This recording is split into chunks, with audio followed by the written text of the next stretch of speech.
Karen had always been a fixture in our neighborhood, an eccentric whirlwind of chaos that seemed to orbit not just her own home, but every house within earshot. With her oversized sunglasses perched on her head and her signature sun hat, she could often be seen bustling about, her blonde hair bouncing as she waved enthusiastically at anyone who dared to meet her gaze.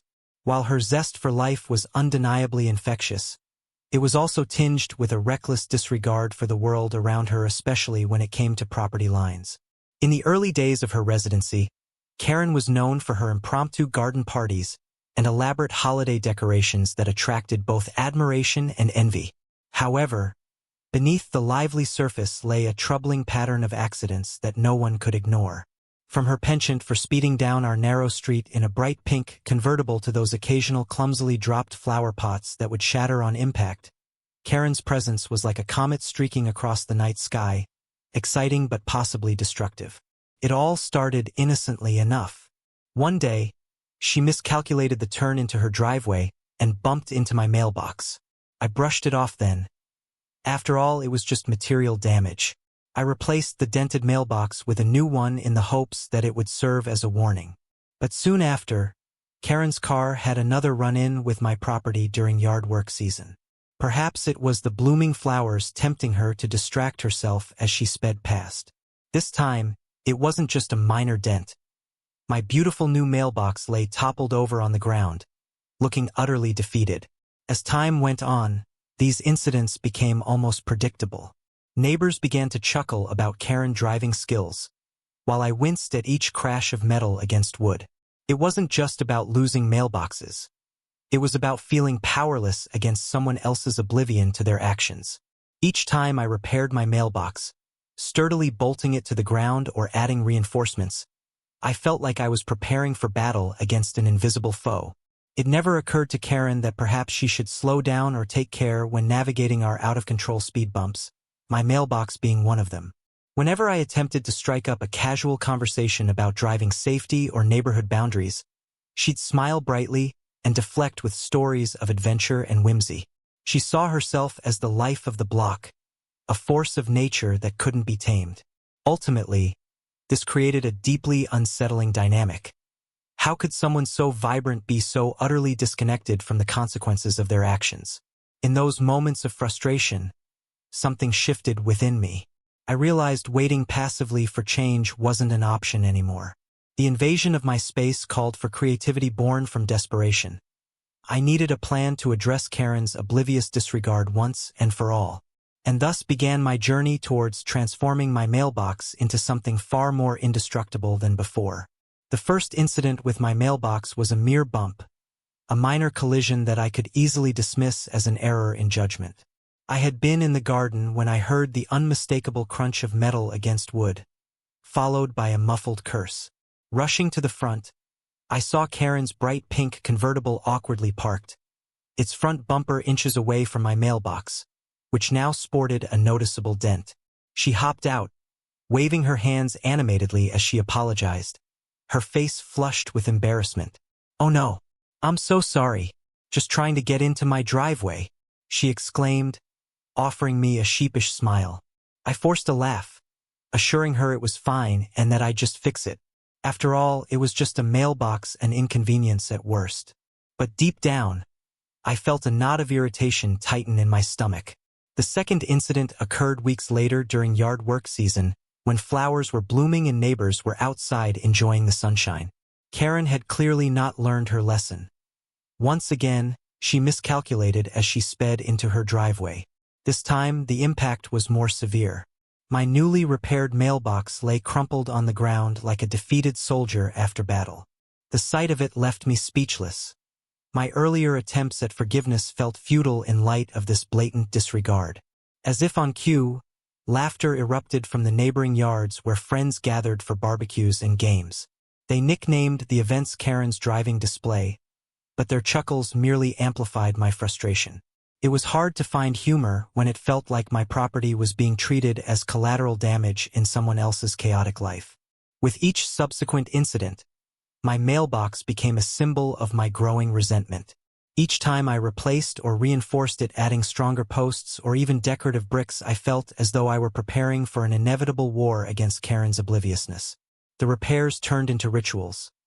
On weekends, I found myself digging deeper holes and pouring more concrete while imagining how ludicrous it was that I had to fortify a simple mail receptacle. I attempted to talk to Karen about her driving habits during one of her animated garden parties, hoping to address the issue gently amid laughter and chatter. But whenever I brought it up, she would simply shake her head with a bright smile and change the subject to some gardening tip or an upcoming party. It was as if my concerns faded into the background noise of her vibrant life.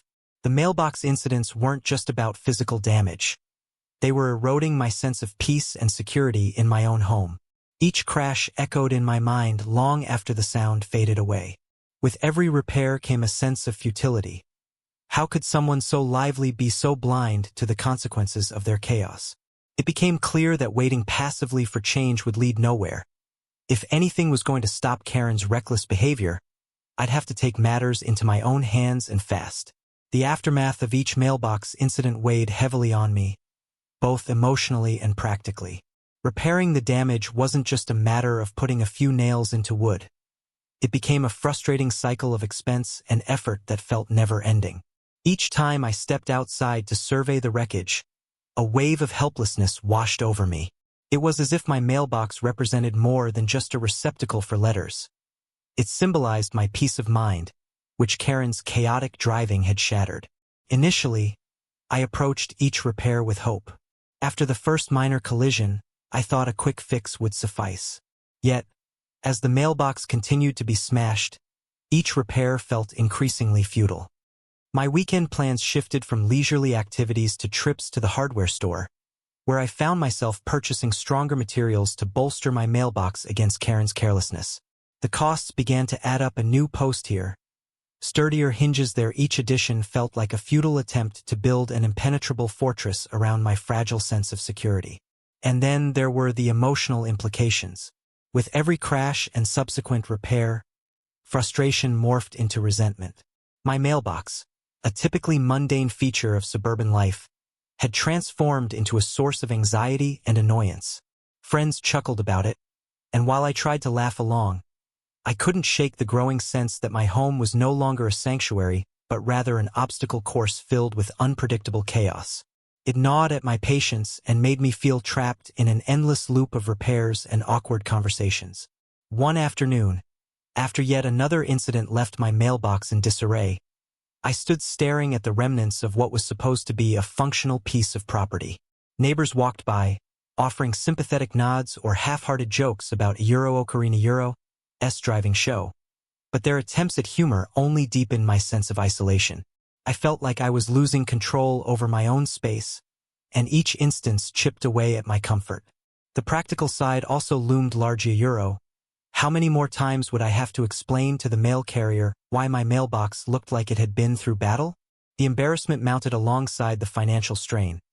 Even as I reinforced its structure with bricks and concrete, the nagging reality remained that this was money spent on something that shouldn't require such attention in the first place. As the weeks rolled on, waiting passively for change felt increasingly inadequate. Every moment spent repairing that mailbox became a reflection of how much longer I could tolerate this disruption in my life. If Karina Euro's obliviousness was going to persist, then clearly I needed to take matters into my own hands. Not just for the sake of my mailbox but for my own well-being. It was time for a radical transformation. If she couldn't respect boundaries, maybe it was time for me to create some boundaries of my own. Something that would truly stand the test against her chaos. As I stood in my front yard, surveying yet another wreck of my mailbox, a surge of frustration rose within me, igniting a spark of determination. It was clear that my passive approach waiting for Karen to realize her mystiki's wasn't working. For too long, I had been hoping for change, but it was time to take matters into my own hands. I needed a solution that would not only protect my mailbox but also put an end to this cycle of damage once and for all. That evening, as I paced around my living room, I began brainstorming ideas. I poured myself a cup of tea and spread out sheets of paper on the table, letting my creativity flow. How could I transform this vulnerable mailbox into something indestructible? The mere thought filled me with excitement. After all, if Karen would respect my property, maybe I could create a mechanism that would defend it against her chaos. I started jotting down ideas, ranging from the practical to the downright absurd. Perhaps I could reinforce the mailbox with industrial-strength materials. Steel plating, a concrete base, or maybe even an elaborate contraption involving springs and traps. With each idea, I envisioned the satisfaction of seeing Karina's car bounce harmlessly off my fortified mailbox rather than crumpling it again. The image made me chuckle, a welcome relief from the frustration that had built up over time. Flipping through sketches in my mind, I considered what kind of design would be not just durable but also effective. A standard mailbox wouldn't cut it anymore. It needed to be a statement piece, something both functional and formidable. What if I created a trap that would activate upon impact? A mechanism that would spring into action the moment Karina's car got too close? As I scribbled furiously, ideas morphed into plans. I envisioned a series of colorful warning signs surrounding the mailbox, each one more exaggerated than the last. A obware of the mailbox. A caution. High-speed zone. Perhaps these would serve as a humorous deterrent while still sending a clear message about respecting boundaries. I quickly realized that this project required careful planning, not merely to keep my mailbox safe, but also to prevent any potential misunderstandings with Karen or other neighbors. Striking a balance between humor and seriousness would be key. I didn't want to escalate tensions further. The turning point came when I settled on a design that combined both strength and whimsy. My vision transformed into reality. An indestructible trap disguised as an ordinary mailbox, complete with colorful decorations to soften its intimidating features. Energized by this new purpose, I felt empowered and ready to reclaim my space. As the sun dipped below the horizon, casting long shadows across my yard, I knew that I was finally taking control of the situation. No longer would I be at the mercy of Karina's chaotic driving. Soon enough, she faced the consequences of her actions, one cleverly designed mailbox at a time. With a spark of inspiration igniting my spirit, it was time to dive into the planning phase for my indestructible mailbox trap. I gathered all my ideas and sketches, filling an entire table with notes, images, and a checklist of materials that would transform mere paper dreams into reality. First and foremost, I needed to choose the right materials.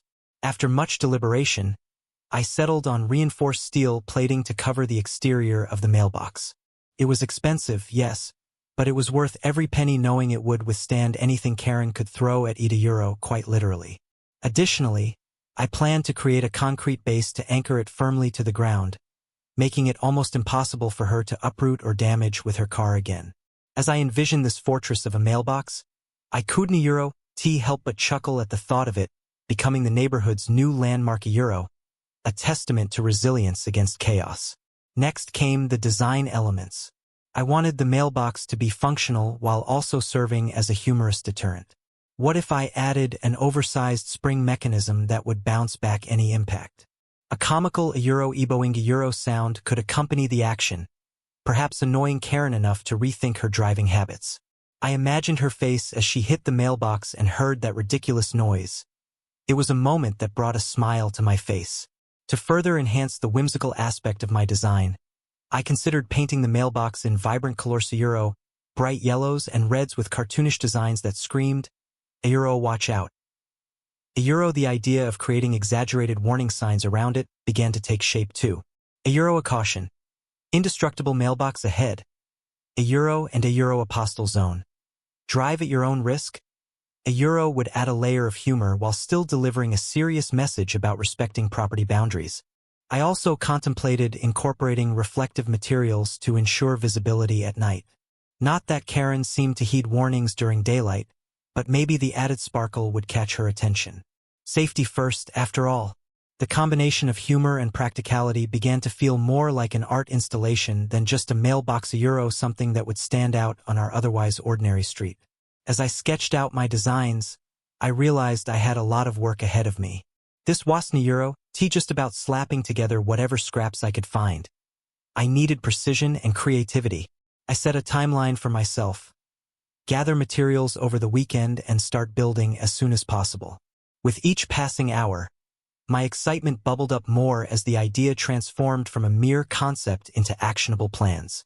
The feeling of empowerment surged within me. I wasn't just defending my property euro. I was taking a stand against chaos in a way that was both clever and entertaining. The thought of what was to come made me giddy with anticipation as I envisioned my mailbox euro no longer vulnerable, but a bold statement piece ready to face whatever Karen might throw its way. With my plans set, it was finally time to bring the indestructible mailbox trap to life. Early Saturday morning, armed with a toolbox and an array of materials, I rolled up my sleeves and stepped into the backyard euro, determined to create something both functional and formidable. The first challenge came as I attempted to lift the hefty concrete bag. Its sheer weight seemed almost laughable. After some grunting and awkward maneuvering, I finally managed to pour it into a pre-dug hole that would serve as the base. As I mixed up the concrete with water, my neighbor Bob poked his head over the fence, eyes wide with curiosity. What a euro is all this? A euro, he asked, barely suppressing his laughter. Euro building a vault?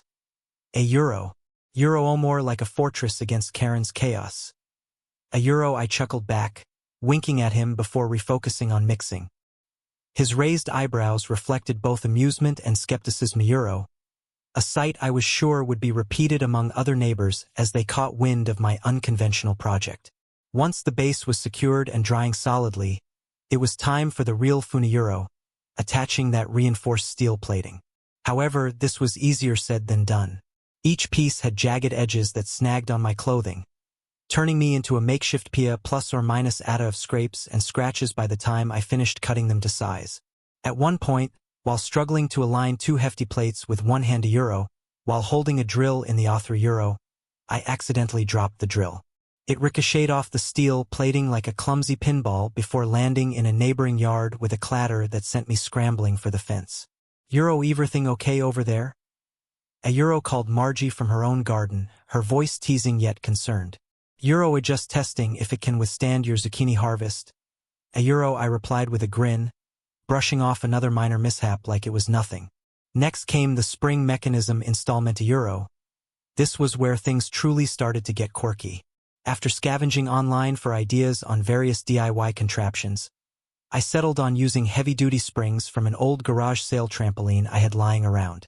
As I secured them onto what would be the mailbox door itself, I imagined these springs propelling into action upon impact. With fingers crossed that all my calculations worked out, I attached both ends before giving everything one final shake. A small feeling of satisfaction bubbled up as everything felt just right until it occurred to me that now involved intricate timing. Eager to fix my mistakes and have some humor in it all, I fashioned oversized warning signs reading a caution. Indestructible trop a while layering bright paint colors above slogans like smash this if you dare. Digging deeper into my creative toolbox seemed essential. If Karen was going to hit this mailbox again, at least we both have a laugh. As night fell on my backyard project, satisfaction swelled within me despite weariness from heavy lifting and circuits of repairs. Sure enough, transforming my trivial mailbox into an elaborate statement piece drew glances from passerby neighbors and left me giddy about its potential success as much-needed protection against Karen's chaotic antics. With each passing moment spent building resilience against impending bumps in our neighborhood journey I didn't just craft an indestructible trap. I sparked joy amongst laughter amidst challenges so much sweeter than they appeared when viewed through resilient hands. With the indestructible mailbox trap finally complete, it was time to strategically position it in a way that would catch Karen in the act while ensuring it remained subtly hidden. I wanted it to be both a formidable barrier and a playful surprise, so I spent a considerable amount of time surveying my front yard for the perfect spot. After pacing back and forth, I decided to place the trap slightly behind a cluster of flowering bushes. This way, it wouldn't be immediately visible from the street, giving it an element of surprise while still providing enough visibility for Karina's car to encounter it as she maneuvered into her driveway. The idea was that she would be so focused on her usual path that she wouldn't see what awaited her until it was too late. As I nestled the mailbox into its new home, I adorned the surrounding area with the colorful warning signs I had painted. Euro a caution. Indestructible trap. A Euro and a Euro apostle zone. Drive at your own risk. A Euro were staked into the ground like proud sentinels, their bright colors contrasting sharply with the green foliage. I chuckled at the thought of Karina Euro's reaction upon reading them, imagining her confusion followed by a moment of panic when she realized what was happening. To further enhance the effectiveness of my trap, I adjusted the springs to ensure they had just the right tension. I wanted them to activate with enough force to create that delightful a Euro eboing a Euro sound without causing any actual damage to Karina Euro's car or my mailbox, for that matter. I spent an extra hour calibrating everything just right, testing the mechanism with gentle taps and adjustments until it felt flawless. As I stepped back to admire my handiwork, I couldn't help but grin. The mailbox looked deceptively normal amidst the flowers, yet it was anything but ordinary. This was not just an ordinary mailbox. It had transformed into a guardian of my property, ready to stand firm against chaos. On the day of the setup, I watched from behind my living room curtains, my heart racing with anticipation as I waited for Karen to return home. I could barely contain my laughter at imagining her reaction as she barreled down the street, oblivious to what lay ahead. My neighbors had taken notice too. A few peered curiously from their own windows, likely caught up in the excitement of my unconventional defense system. Finally, Karen's pink convertible appeared at the end of the block. My pulse quickened as she approached with her usual speed. Would she notice the signs? Would she slow down? In that moment, I felt a mix of hope and dread. A Euro. Did all my planning truly amount to something? As she neared my yard, I could see her focus shift between her surroundings and her phone, oblivious to the clever trap waiting to spring into action. The moment was upon me. I held my breath in anticipation.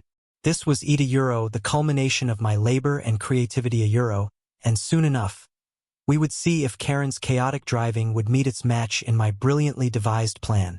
As I watched from behind the living room curtains, time seemed to stretch into eternity.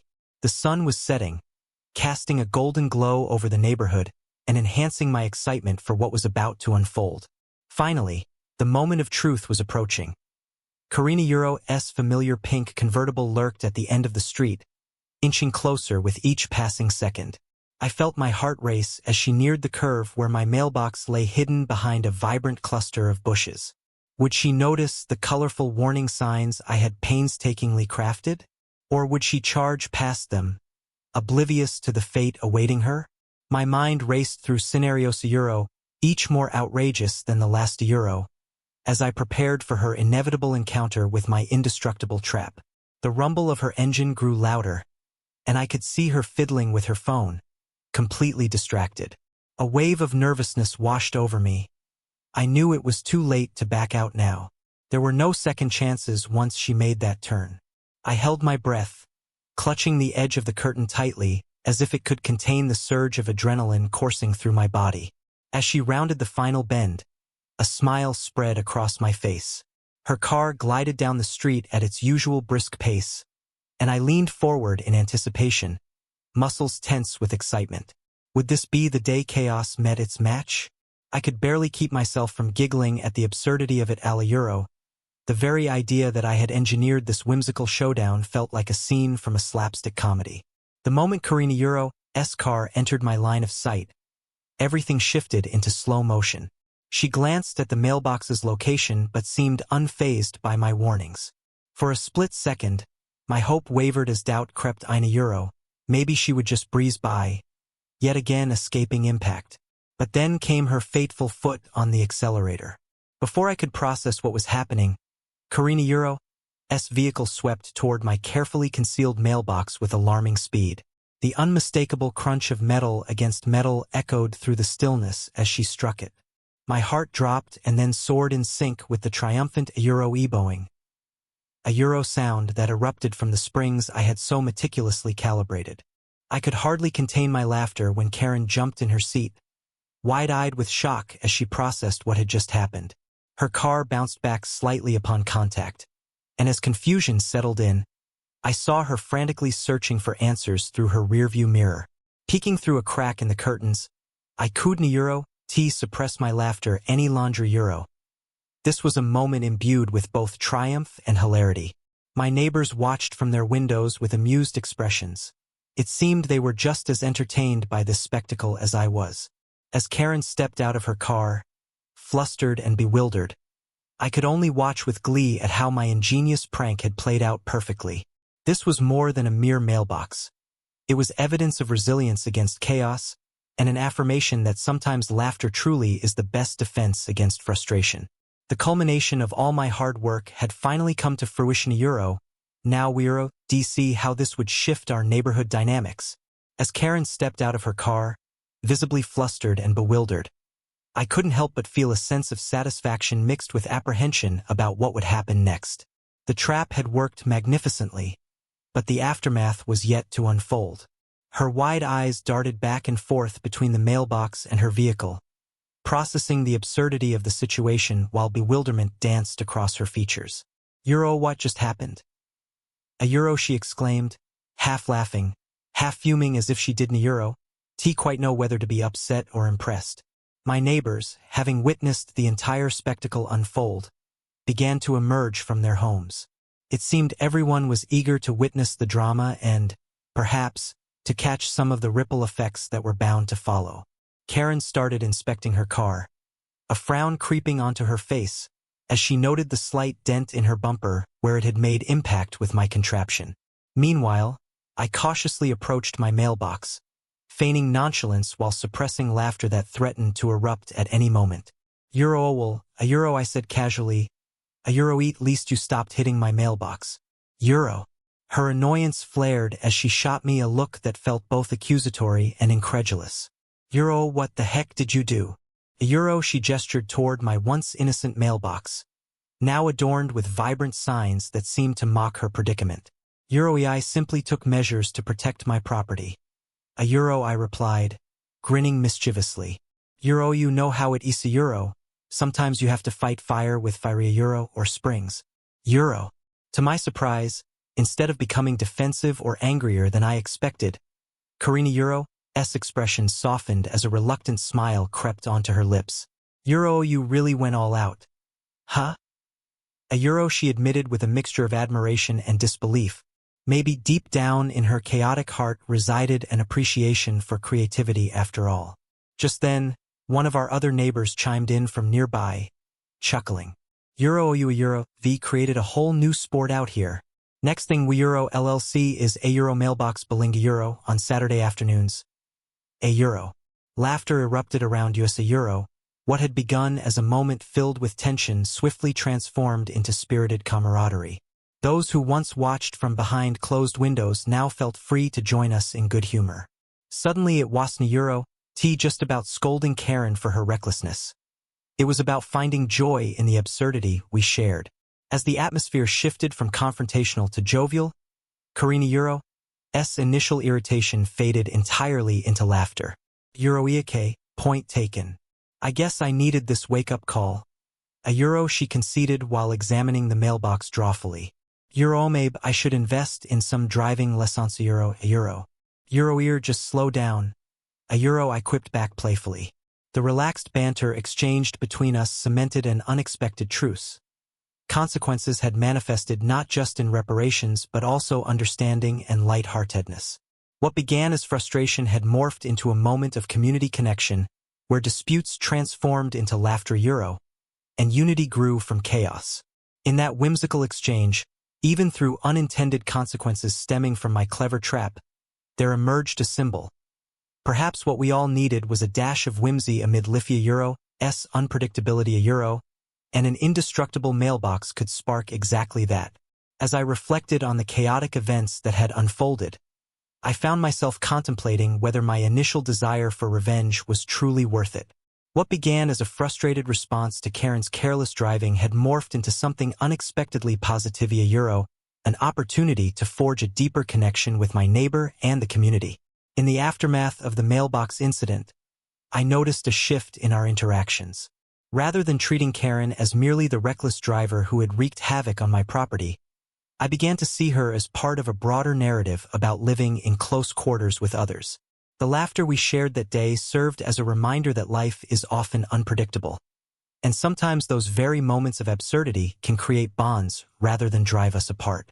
As we engaged in playful banter about her driving skills and my Indestructible trap, I realized that the spirit of camaraderie had replaced animosity.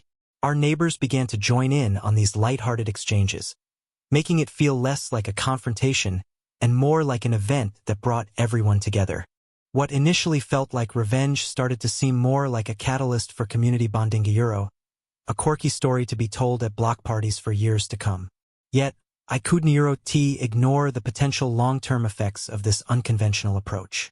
While Karen and I shared laughs now, would she be more cautious driving around our street moving forward? Or would she chalk it up to a one-off experience and remain blissfully unaware of her previous recklessness? The uncertainty lingered in my mind, but perhaps it was too soon to determine the impact of this newfound dynamic. I also pondered whether my method of addressing grievances might have set a precedent for our neighborhood relations. If everyone resorted to creative retaliation when faced with frustration, where would that lead us?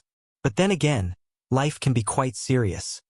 Sometimes humor is precisely what is needed to lighten burdens and foster understanding among neighbors. Ultimately, what mattered most was how we moved forward from this incident.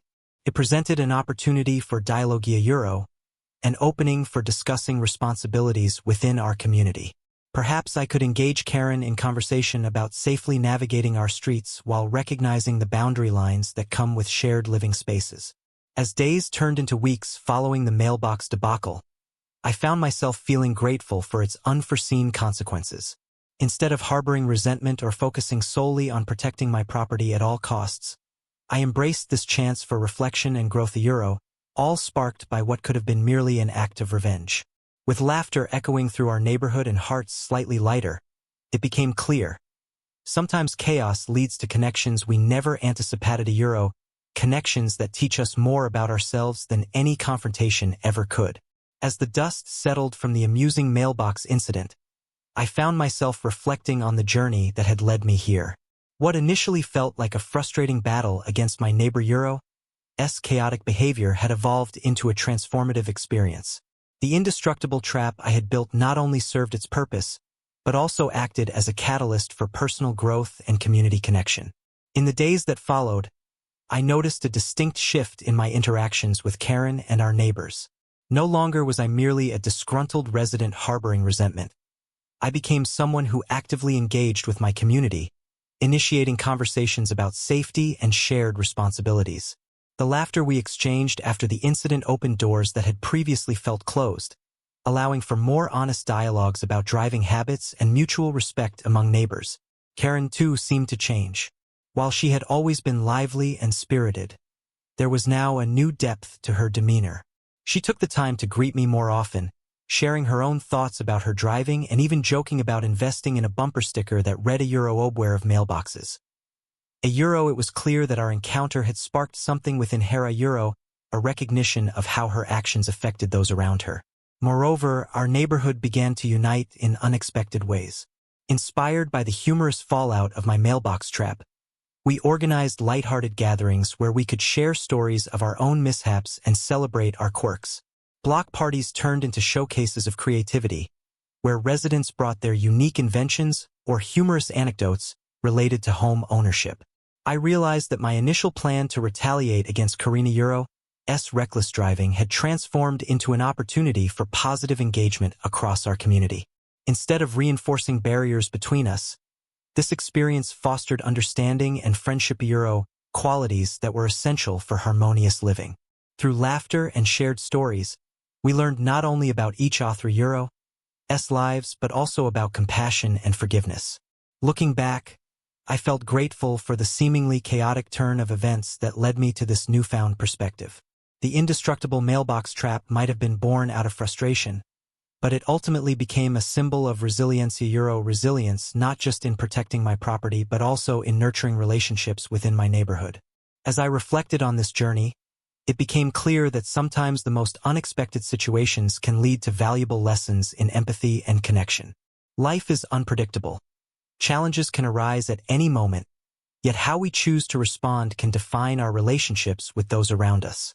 In embracing humor over anger and community over isolation, I found a deeper appreciation for living alongside others who share in both the chaos and joy of everyday life. With each passing day, I felt more at home within my neighborhood Euro, no longer just a collection of houses, but a vibrant community bound together by understanding, laughter, and resilience against Lifia Euro's unpredictable moments.